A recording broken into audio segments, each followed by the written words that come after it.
It's Talk of Iowa from IPR News. I'm Charity Nebbe. This hour, we'll meet two men who are building community in unique ways. Later in the hour, I'll talk with Muscatine native Chris Ward, who made a documentary out of an adventure he took with friends down the Cedar River. The film explores the challenges of fatherhood and shows the power of deep friendship. It's called The Journeying. But first, Frederick Newell is the founder of Dream City, an Iowa City nonprofit dedicated to equity, collective care, and lived experience. It's a nonprofit that has grown to serve the community in many ways in recent years, but it started with the idea that boys and men needed a place to connect with and learn from each other. When Newell left Chicago for the University of Iowa back in 2006, he brought with him high aspirations for the future, and his 6-month-old son. A challenging way to begin a college career. But it's the challenge that shaped him and has given him the strength and wisdom to help so many others. Frederick Newell is the founder and executive director of Dream City. He also works for the Iowa City School District and is the pastor of Purpose Place, and he is a father of 8. He is with me now. Hello, Fred. Good morning, and thank you for having me. Well, it's wonderful to have you here. And I do want to start with 2006. Take us back in time. The decision to come to the University of Iowa, to leave Chicago, to bring your son with you. What was going through your mind? I mean, that was just an incredibly challenging thing to do. What felt so important about it? I can't believe that was 20 years ago. But for what I remember, being a kid from Chicago, I really wanted to make a difference in my community. But I also had a child, 17 years old. So coming to Iowa was more of a culture shock, but it was also, I tell people it changed my life forever, to where 20 years later, I'm still here. I'm making an impact, not just within our community, but even back home. Lots of people follow the work that I do and are mimicking some of the work I do. And I credit that to my education at the University of Iowa. When you came to the University of Iowa, what did you think you were going to do? I thought I was going to be a nurse until one of my classes where I saw blood being drawn, and I was just like, man, I don't think this is going to be for me. And my grandmother was a nurse, a retired nurse, and I had to just tell her, hey, Granny, you're going to be disappointed. I don't think this path is for me.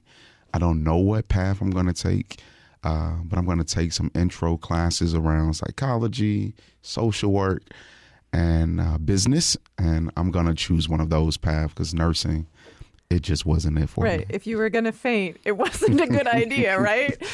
So you are here, you're studying, you don't necessarily know what direction you want to go. You're parenting a baby. And then you got some bad news from home. This was the beginning of your sophomore year. Yes. Can you tell me about it? So my sophomore year, I thought about leaving Iowa to be closer to home. My little brother, who I'm super close with, had shared with our family that he was diagnosed with AIDS. And he was only 17. I was 19. And at that particular time, you know, that particular word was scary. Yeah. He started to have a mental health crisis to where he was in and out of the hospital. So on weekends, my son and I would travel by bus to kind of go help support my parents with him. And at that point I said, hey, you know, I'd just rather go home, try to find a school closer. And I got all of my teachers to sign drop slips besides one. And I remember it like it was yesterday. I was in introduction to social work with Professor Sarah Sanders. And as the class ended, my son was with me. And I'm walking towards her. She's walking towards me. And as I'm getting ready to pull out this drop slip, she says, I wanted to talk to you about something. And I said, I wanted to talk to you about something. And I said, you can go first. And that moment, she like literally poured into my life, talked about how she was watching me with my son, how she thought that I would make a great social worker. And as she continued to pour in me, I kind of slipped that slip back in my pocket. And I tell people the rest is history. I applied to the School of Social Work that same semester, got into the School of Social Work, and my life has never been the same. And my grandmother's proud because though I'm not doing nursing, I'm still in a profession that allows you to help people in a different way. So tell me what she saw in you, and I think your other professors were seeing this in you as well. What did Sarah Sanders tell you that she saw?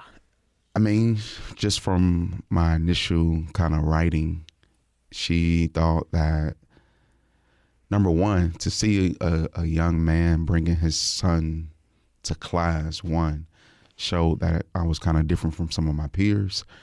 She thought that the impact that I was making just in the small groups and the work that we were doing, that I'll become great at something, right? And she thought because her field was in social work that I could make a difference. I was really passionate about young people even then at 19. And yeah, I just leaned into that my next 2 years at Iowa. Started off doing some work for the Department of Human Service, was still connected to her, and was telling her about some young man that kind of was always kind of poking me to work with them, and started a boys group, started a fathers group. We wasn't an organization at that point. I was just doing it as myself. Then she started talking about frameworks, creating an institution or a nonprofit, and we made it happen. Wow. And your son, he's now 20 years old. 20. Tell me about him. Man, I tell people, and I don't want to get choked up, but that's my best friend. That's my ride or die. Probably one of the most humble and amazing kids. And I'm not saying that because he's my kid. But even as a 20-year-old, or at that time he was 19, he got hired by the Iowa City Fire Department. And I think a lot of that was due to his character, due to his leadership, due to the impact that he had already started making within our community. That oftentimes, I mean, you see him, you see me. So the people ask him, are you Fred's child? But one of the things I'm proud of now is I get to say that I'm Amir's dad, right? He's paving the way for his siblings. And, he's out there changing the world in a different way. For so many people who become parents at a vulnerable time in their lives, it can be a setback to their aspirations and what they want to do with their lives. You took on these challenges head on, but it also sounds like it really was being a father and being an active and engaged father 24/7. That's what set you up for the success that you're seeing today. Absolutely. I mean, even talking about just parent or being a father in general, one thing I had to learn with my oldest son, and now I'm dealing with it with my babies, is the difference between ownership and stewardship. People think of the same thing sometimes because they're both is around care, responsibility. Right. But in ownership, you want to control what people do, right? But I've had to learn with my oldest and my youngest that I'm a steward. Like, I need to steward things. They're going to make their own decisions. I can't control what they do. But as a father, I want to instill in them all the necessary things for them to have success. And I've found peace with knowing it's up to them to go do what they want to do. And the oldest has paved the way for the others to take what I say or not take what I say, and create a path that allows for them to become their best selves. And I'm saying it with all of my older children right now. Black men in America face a lot of challenges. Absolutely. So many challenges, and a lot of stereotypes and prejudice. Black fathers, in particular, deal with this all the time. And that first group that you got together in 2006, was it the idea that these were young men who could really chart their own course and embrace and really find themselves and become the kinds of men and eventually fathers that you wanted to see them become? Absolutely. I mean, I saw myself in them, right? I had a satellite office at Neighborhood Centers of Johnson County, which is a youth-focused organization for the most part. But my work was with parents. So there was, I would say, about 8 young men who I knew by name. I knew what school they went to. I actually visit them at their school. And I just always seen myself in them. And one of the things I knew that at that particular time, Iowa City wasn't as diverse as it is today. And for me, I wanted them to have a safe space as well as systems that would allow for them not to fall into some of the traps that I've seen so many Black boys fall into. So for me, when I started that group, and this was more like 2011, so I had already graduated from Iowa, I wanted to really just be a resource center or just a resource to organizations that worked with young people. But I ran into a lot. You're so young. What do you know? And it was just like, all right, well, I feel like. But you were living it. You were already a role model. Right. I was taking my own lived experiences, wanting to help others who may not knew what it was like to be a Black boy, what it was like to be a young father. And in 2012, I just said, you know what? I'm going to start my own organization.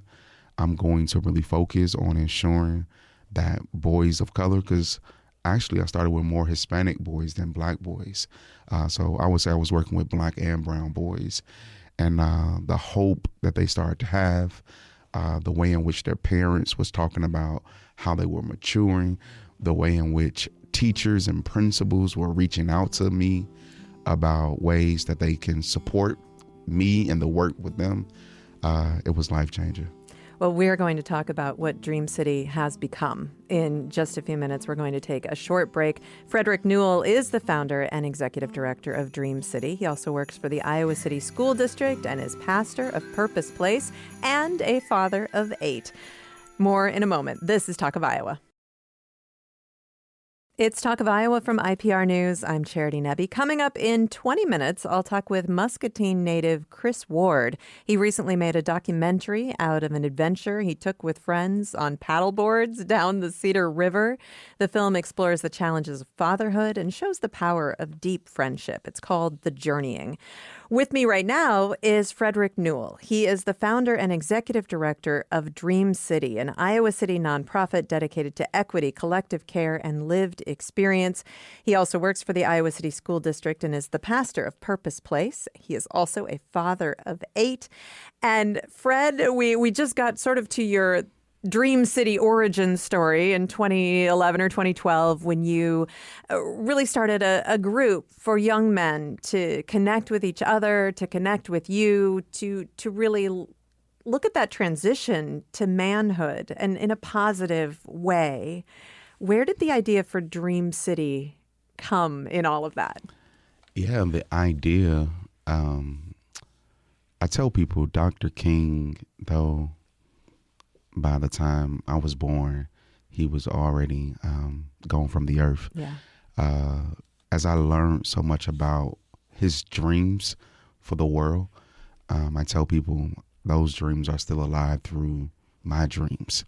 And as much as I thought that the world would be in a better place, it's not there. So when I thought about a name for the organization that we were building, I think about dreams all the time, and everybody have dreams at some point or aspirations to become. And I've learned just through Dream City, pastoring, and I know we talk about that, I'm the founder and I'm at the school district and I'm a dad of 8, but I also have one of the most amazing wives, Tiana, in the world. And just even the way in which she dream and have aspirations, it made sense for me to keep the name Dream, because we've all are dreaming still for the world to be a better place. For me, Dream City is a place not just for youth, because that's what people normally think of. They automatically think, oh, that's a youth center.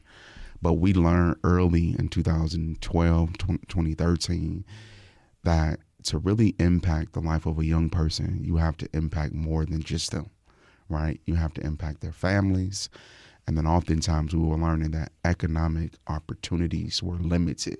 So we needed to expose them and their families to what opportunities might be out there for them.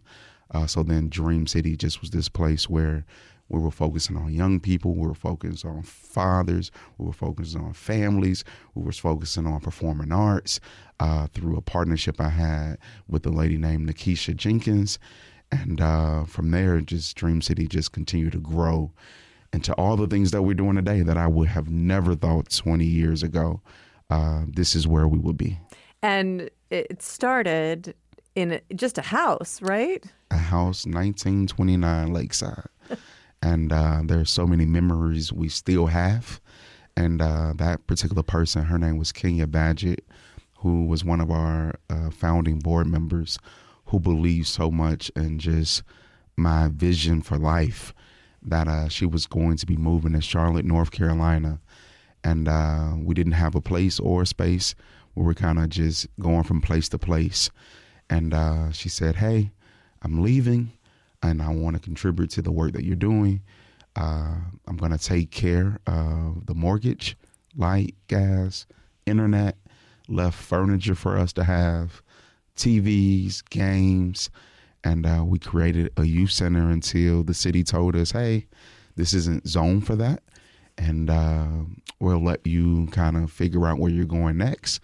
And then we found a partnership with the local church, and they moved us into their space. We outgrew that space in 9 months. And then that church found a bigger space, really with us in mind.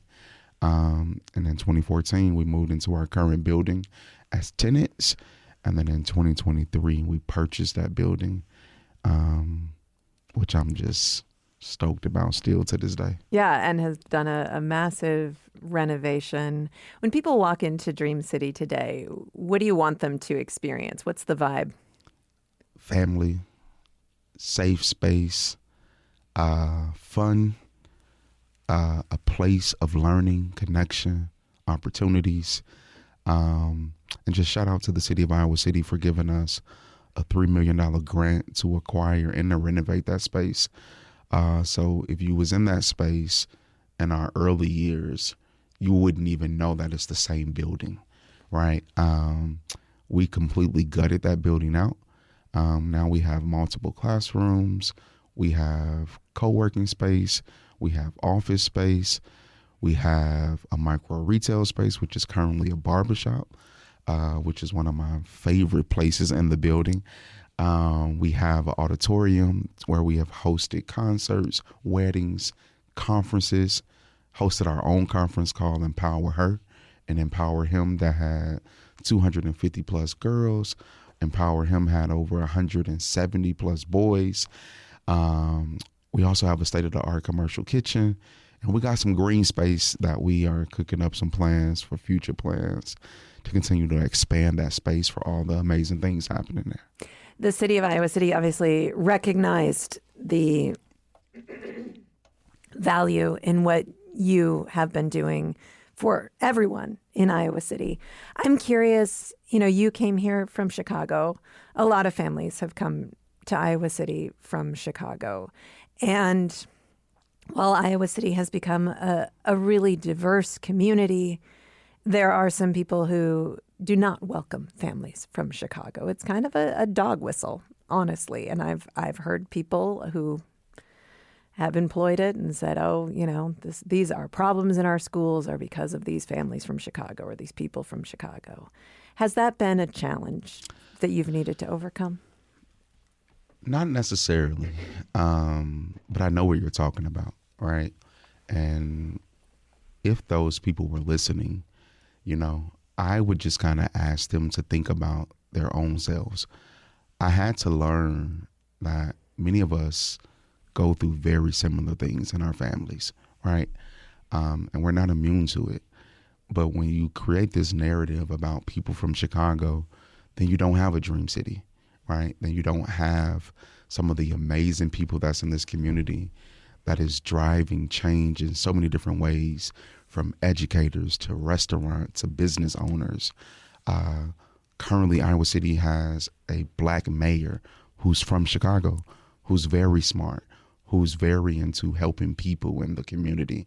So you just got to be careful of how you kind of see people from a place, right? And also, you're looking at a very small percentage of Chicago where people think that we're all the same, but we all don't come from the same thing. And Chicago is a beautiful place, right? With amazing people, amazing food, amazing schools. But it gets this rep because people love to find the most negative thing about anything. And then they kind of continuously create this story. But I started to learn, lots of people would say they from Chicago, but they've been here 20, 30, 40 years, which means most of the children within our school district, they're not from Chicago. Right, they're from Iowa City. They're from Iowa City, born right at the University of Iowa Hospital. So we got to change the narrative that these are our kids. These are our people. These are Iowa Cityans, or Coralville, North Liberty, Cedar Rapids, Des Moines, Davenport. A lot of kids were born in this state. So at some point, we got to change that narrative that, one, okay, if you think these things, why do you think them? And then let's really find out if it's true by having real conversations, real opportunities where we can sit at a table and really talk about who we are as people, our dreams as people. And that's why Dream City exists. You even had to go through kind of a mental shift yourself, because you referred to Chicago as home for a long time. Was there a moment of epiphany where you're like, oh, wait, no, this is my home? Yeah, 2022, 2023. Yeah. People would always ask, where you from? Chicago. Well, you been in Iowa? I'm from Chicago. And I'll forever be from there. But you've been here more than half your life. Yes. I've been here 20 years. I spent 17 years in Chicago. So at this point, I'm Iowa Cityan. Yeah. If they want me, great. If they don't want me, I'm still here. I think a lot of us really want you here, Fred. Thank you. Frederick Newell is the founder and executive director of Dream City. And let's talk more about the work that you do at Dream City, because, again, you've been through really this incredible evolution of the work. I mean, it started with building community and building support. That's the foundation of what you do. So I know you're running some summer camps right now. Give me like a week in the life or a month in the life of Dream City, all the different things you have your fingers in. Wow. Okay. I'll do this really fast. Okay. Start with Next Gen Youth Collective. That's our youth program that focus on kind of some leadership development, workforce readiness. We still have the initial thing that I started in 2012, which is called BAM. It used to be called Brothers Achieving Manhood. But maybe 2 years ago, I felt like people were trying to make boys in general men faster than they needed to be, right? And if I'm calling a group around manhood for boys, like you feel like you're adding to that pressure. Like I'm adding to that narrative. So we changed that to Brothers Achieving Momentum, that we just wanted to help kids achieve momentum to become whatever that they wanted to become. So we got Next Gen. We also have what we call the Impact Builders program, which is really specifically around supporting entrepreneurs. And we do that through lunch and learns, dinner and learns. We have an accelerator program where we are teaching around this concept around the business model Canva. That's funded by the city of Iowa City. Our goal was to work with about 15 plus people each year. And we've already worked with 125 plus people in this short time frame that we've been doing that particular work. And then the last part of the work that we're currently doing is called the Legacy Builders Network, which is around specifically working with families as well as bringing communities together to really build one community instead of all the various different communities that people are building. You talked about working with Black and brown children in the beginning. In our nation right now, obviously, again, so many challenges, but challenges also based on socioeconomic levels. And I don't know, it's just a really tough time to grow up in this country. When you think about connecting with kids today, what are some of the challenges to really find that connection? Yeah. I mean, I'll just go back to, that's why Amir is so important for me. I learned in 2023, so we was kind of displaced from the building in 2024 for the renovation. And we were still doing things in 2024 the same way we were doing it in 2014. And Amir was just like, hey, Dad, we're not the same kids with the kids that you worked with, right? Mm-hmm. There's a lot of exposure to social media. Lots of kids are spending a lot of time on YouTube. So you have this dynamic where when I started, kids didn't have cell phones. We didn't have tablets. Like, kids were outside. They wanted to play. They wanted to go and explore. But now you have kids and their phone, and kids on their computer, and kids video gaming. And this is a crazy thing.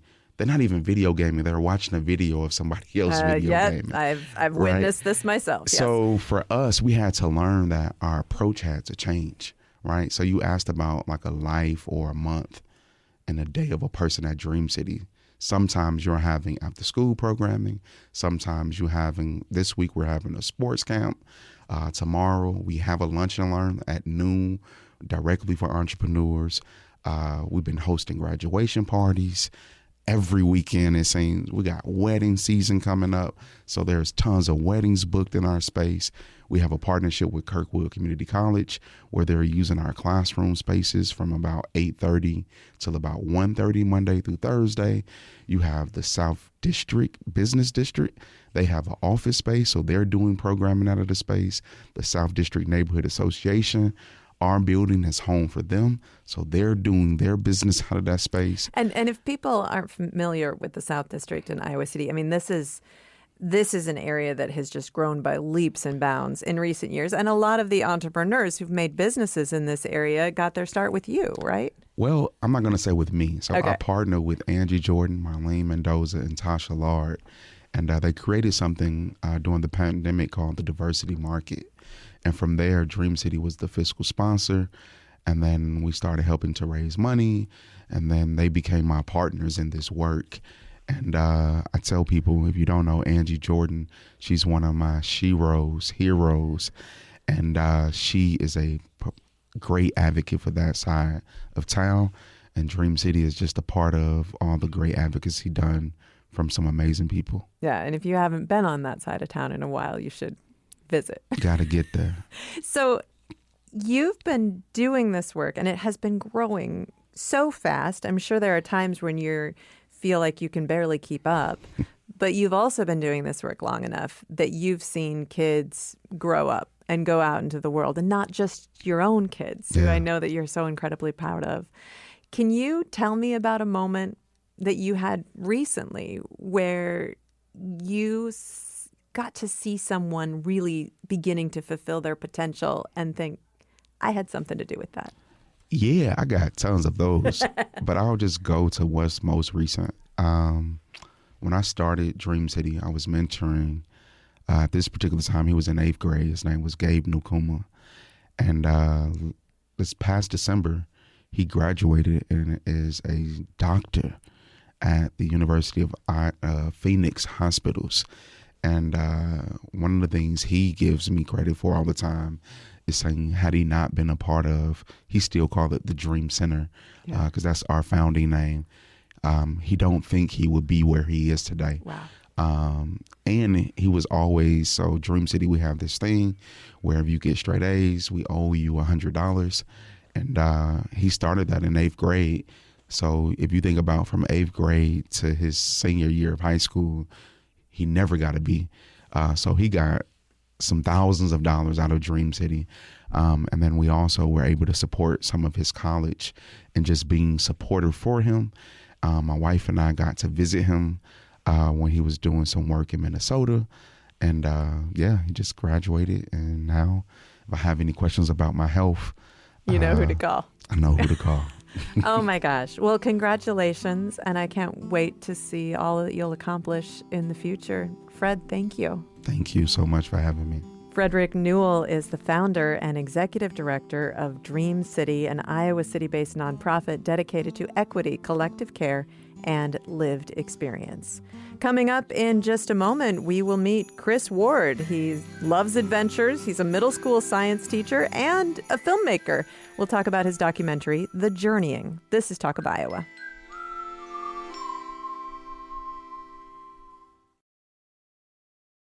It's Talk of Iowa from IPR News. I'm Charity Nebbe. Chris Ward loves adventures. He's a middle school science teacher in Colorado, but he grew up in Muscatine. And his documentary, The Journeying, brings him back to his childhood home. When I was a kid, everything seemed so simple. The days were 1,000 hours long, and everything was an adventure. And I know you can't go back to that time, but I have to do something. And so I'm heading back to my roots, traveling back to my hometown, that destination of destinations, the place of answer that pilgrims and seekers have gone since time immemorial. I'm going back to Iowa. The Journeying is screening at the Interrobang Festival as part of the Des Moines Art Festival at the Des Moines Public Library. That's from June 26th to the 28th. The film will also be available to watch on YouTube on Father's Day, June 21st. Chris Ward is co-director and co-producer of The Journeying, and the whole thing was really his idea. He is on the line with me now. Hello, Chris. Hey, how are you? Good. Thank you so much for talking with me today. And tell me where the idea for this film came from.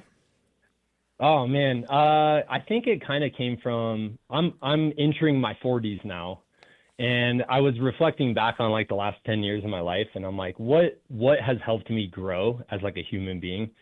And I kind of narrowed it down to like 3 categories: my family, being a dad, like having kids, things like that.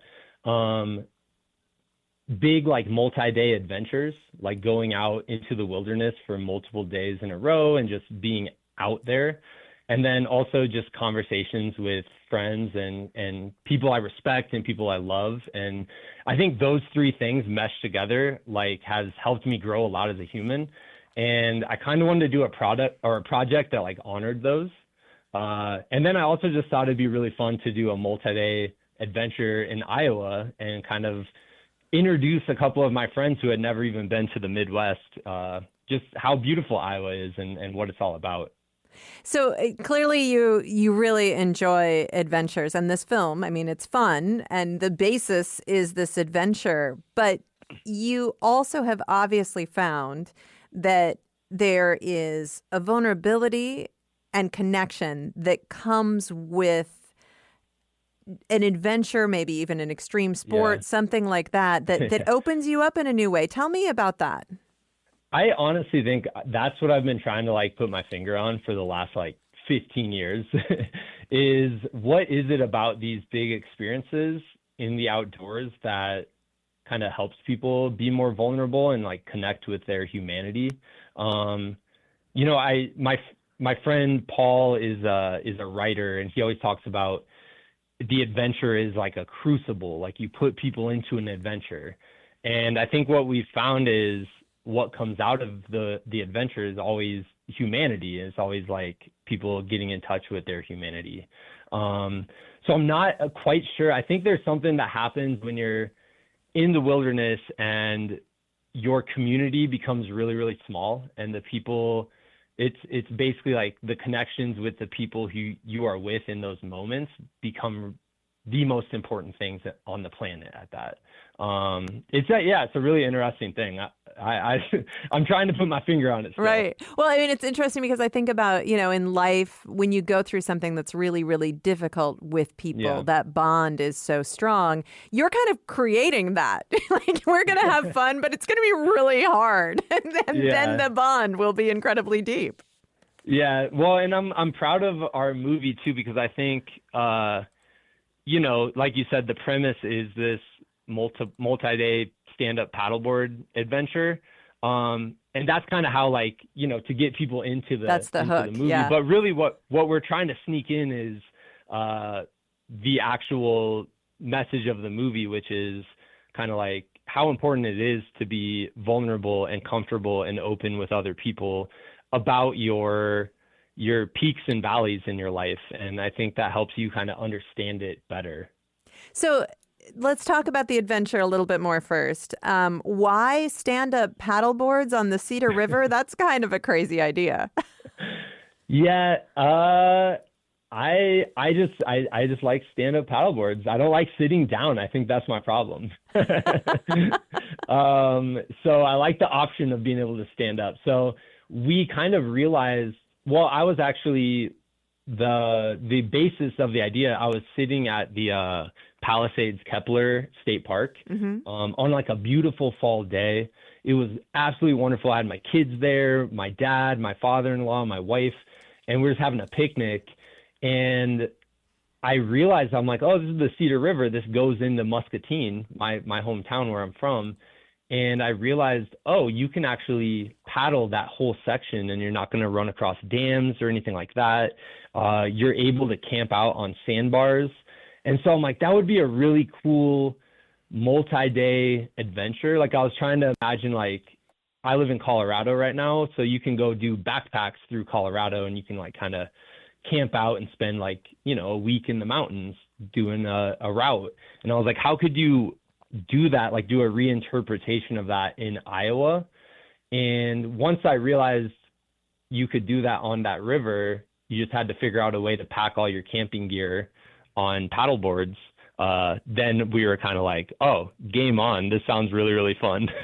How did you decide who to invite?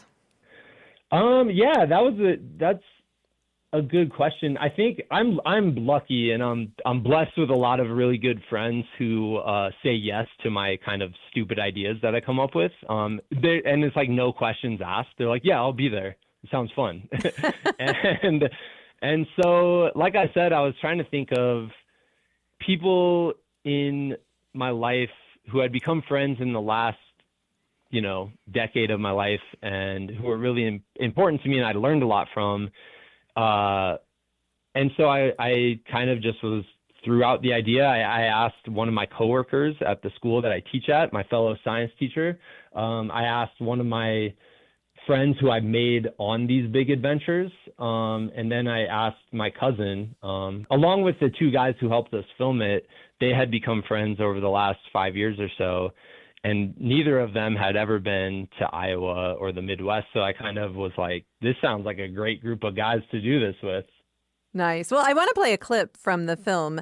And this is you, and it's part conversation, but also part narration. You and Phil Pinty, who this is the guy you describe as your adventure buddy. You met back in 2018 at a stage race in Colorado. And when we first meet Phil, we sort of see him as this bombastic, charismatic guy. But the two of you also share how you've really opened up and helped process the losses you've experienced. Let's listen. I think in this day and age, guys find it very hard to kind of like share their feelings with each other, or they're scared of like what it means to unveil themselves and like just be who they are and not have to like hide anything. Phil lost his wife when she was 33 years old. She had cancer, passed away. To get news that your wife has stage 4 lung cancer and you have a 4-year-old and a 2-year-old, and to be into like fight or flight survival mode. Getting through the daily grind was the hardest thing. Seemingly meaningless, simple tasks were the hardest things for me to do. He was a single dad, widower, with 2 young kids.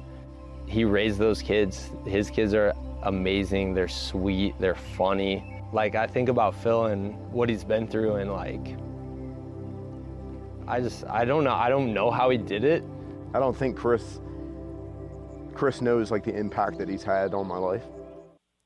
Again, that's a moment from the film The Journeying. I'm talking with Chris Ward, co-director and co-producer of the film, and you just heard his voice there a moment ago. Chris, you talk about sort of how these adventures give you opportunities for moments like that. Were you anticipating that would be an element of the film? I think so. When we were envisioning the film, we kind of have you ever seen the movie City Slickers from like the 90s? Yeah. Yep. I love City Slickers. Weirdly enough, I rewatched it as an adult, and I was like, oh my gosh, like City Slickers has basically like affected my life more than I thought, because it wasn't just the big adventure of it all. Like my favorite scenes in that movie is when they're just riding on horses. It's a movie with like Billy Crystal and stuff, and they go on a cattle drive across the right. West. Like they're on a dude ranch adventure, but they spend a lot of times going through difficult activities, and they also sit around the fire and they really talk to each other. Yeah. And that rewatching it as an adult, I'm like, oh, that's my favorite parts, is like these conversations that they have about like their best day and their worst day and things like that. So I think like envisioning the project, like we knew a bunch of guys floating down a river isn't going to be the most exciting like visual thing ever. Like it's not like we're climbing Mount Everest or whatever. No, but you do fall in quite a bit, so I appreciate it. We do, yeah. There's some fall-ins. It was paddleboarding was a new experience for some of them, and we definitely show that.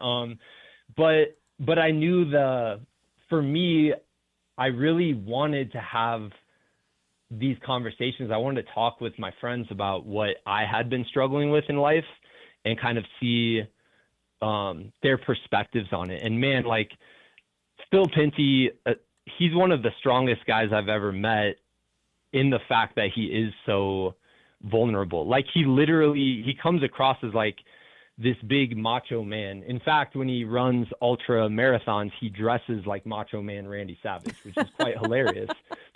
But you peel away the layers of the onion, and the most macho thing about him is his vulnerability and his willingness to share his struggles.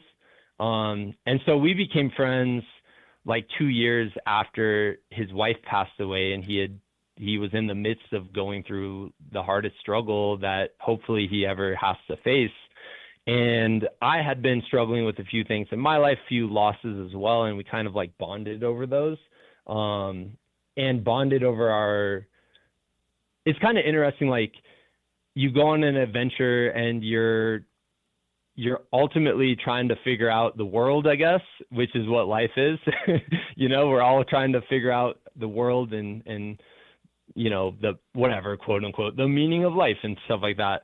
But it's a lot more interesting if you're able to do that with other people, if you're able to try to figure that out and try to go on that journey of understanding life with others, because, we get set in our own single person perspective, and they can bring so much more to your perspective, and they can talk about things you never would have experienced and you never would have thought of. And that's kind of what I've learned from Phil over the years. I think about how we talk about a loneliness epidemic in our culture today, and we read and hear and talk a lot about the fact that men seem to really struggle with finding friendships, with forming friendships, with even understanding the value of those friendships. You are a middle school teacher, so you see kids as they are starting to mature and starting to become who they're going to be. Do you give that a lot of thought, that the value of male friendship? Yeah, I do. I think about my students a whole lot in that sense, because I want them to understand just how incredible they are each individually, and how the fact that we are all different and we do have different perspectives is what makes this world like a really cool, beautiful place. And it is funny, like middle school, I have my own kids now, and I have a middle schooler as well. And when kids are like in elementary school, they're so open about like everything, all their feelings, and they're not. And making a friend for most kids, obviously not all kids, it's easier then. Yeah, totally. And in middle school is kind of the age where they start realizing kind of like that there's a broader society, and they shut down some of those emotional connections, I'd say.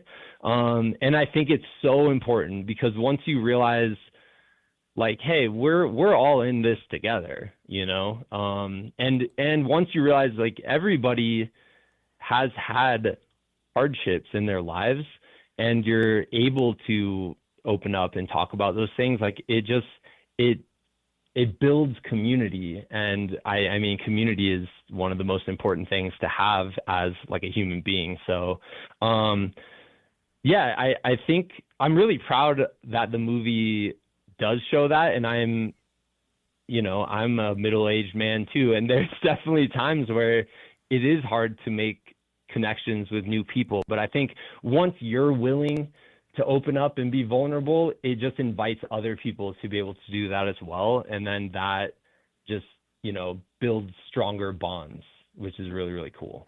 Do you have advice for people who might be listening and have had a hard time connecting with others? You obviously invest in your friendships, and that's something that not all of us feel like we can take the time to do. What is your advice? Yeah, I mean, obviously my advice would be go on a multi-day adventure. Obviously, float down the Cedar River, right? But I think there's a lot to be said about just slowing it down for a little bit. Life, I mean, this is a genesis of the project too. Like, I'm a busy guy, and busyness means there's many times I'm overwhelmed, and I'm doing 5,000 things on the to-do list every day. But when you give yourself time to slow it down, and whatever that looks like for you, it doesn't have to be, a camping trip or anything like that. But when you give yourself time to just slow it down, and it helps you appreciate not only your life, but it helps you connect with other people and understanding like how beautiful their lives are as well. So seek those like slower experiences. Like right now we're in a time where everything's go, go, go, go, and keep achieving more and more and more. And there's a lot to be said about just putting the brakes on that for a little bit and pausing and taking a reset. Chris, thank you so much for talking with me. Thank you. Yeah, this was super fun. Chris Ward is co-director and co-producer of the documentary The Journeying. He is also a Muscatine native. The Journeying is screening at the Interrobang Festival as part of the Des Moines Art Festival from June 26th to the 28th, and it will be available to watch on YouTube on Father's Day, June 21st. Talk of Iowa is a production of IPR News. This episode was produced by Samantha McIntosh with technical support from Nev Kelly. I'm Charity Nebbe.